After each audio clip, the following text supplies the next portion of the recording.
ज्यादातर समय उन लोगों का शासन रहा जिनके ऊपर ब्रिटिश कॉलोनियल लीगेसी को ही वो आगे बढ़ा रहे थे।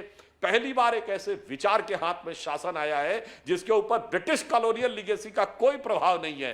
तो वो एक वाटरशेड मूवमेंट था। और संयोग देखिए कि वो सारे दल जो भारत को उससे पहले के दौर की व्यवस्था से ही चलाना चाहते हैं, वो सब इंडिया नाम के साथ जुड़ गए और हम भारत के नाम के साथ, इसीलिए हमारी तो संस्कृति में भी जो कहा गया है, भारत ही नाम सब जगह कहा गया ना, उत्तरम यद समुद्र से दक्षिणम च हिमाद्रि भी वर्षम यद भारत नाम भारतीय से संतति। और इसीलिए चाहे हमारी पार्टी हो या कोई नारा भारत माता की जय लगाया जाता है, इंडिया माता की जय तो होता नहीं है, क्योंकि इंडिया एक कंट्री है और भारत माता है, जीवंत राष्ट्र है, प्रेरणा के स्रोत है। इसलिए भगवान ने भी कितना सुंदर संयोग रचा कि इंडिया बनाने वाले वही थे जो उस मानसिकता के साथ थे जो संडे गार्डियन ने लिखा, और आज भी उसी मानसिकता को आगे ले जाना चाहते हैं। तो बस ये एक अंतर है कि एक वो चाहता है कि, और आज भी देखिए वही बोले, राहुल गांधी जी अभी कुछ महीने पहले ही जाके बोले थे, why the so called defenders of democracy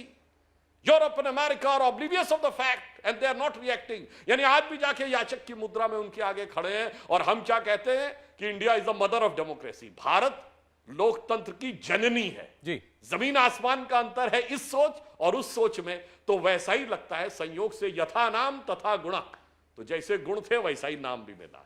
अब देखिए उन्होंने अपना नाम इंडिया रख लिया, आपकी पार्टी के नाम में भारत है। अब लोगों को ये समझ में नहीं आ रहा कि क्या 2024 की लड़ाई में, आपकी इस चुनाव में हमें इंडिया और भारत में चुनाव करना पड़ेगा। हम तो गर्व से कहते हैं वी आर इंडियन, हम गर्व से कहते हैं हम भारतीय, दोनों में गर्व महसूस करते हैं।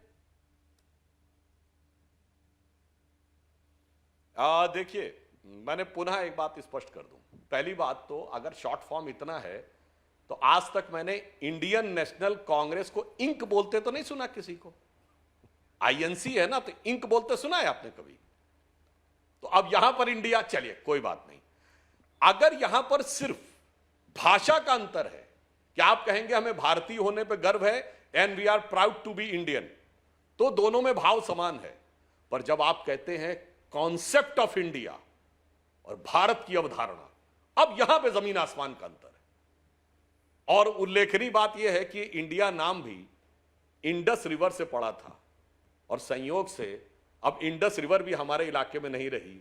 और संयोग से वही पार्टी जो आज नेतृत्व कर रही है उसी ने अपनी कार्य समिति में प्रस्ताव पारित करके देश का वो विभाजन किया कि वो इंडस से जहां इंडिया नाम पड़ा था ज्योग्राफिकल कोनोटेशन में, वो हिस्सा भी बाहर कर दिया।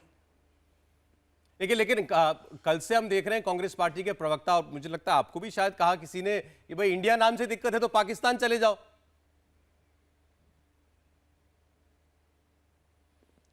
देखिए हमने तो आपसे बात कही ना, मैंने उन लोगों से भी पूछा कि इसका हिंदी में नाम बता दो, नहीं बता पाए ना, नहीं बता पाए वो हिंदी में नाम।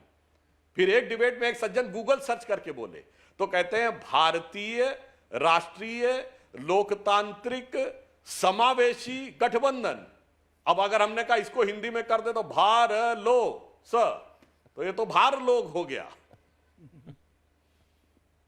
अभी तो कंफ्यूजन कल तक तो ये भी थी कि वो डी का मतलब क्या है, डी डेवलपमेंटल है या डेमोक्रेटिक है, क्योंकि पवार साहब लिख रहे थे डेमोक्रेटिक, बाकी लोग लिख रहे थे डेवलपमेंटल।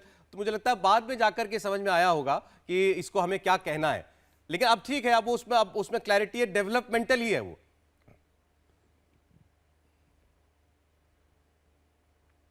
देखिए इसीलिए मैं आपसे कह रहा हूं कि ये अंग्रेजी की सोच के अनुसार ही यह विचार उनका आगे बढ़ा।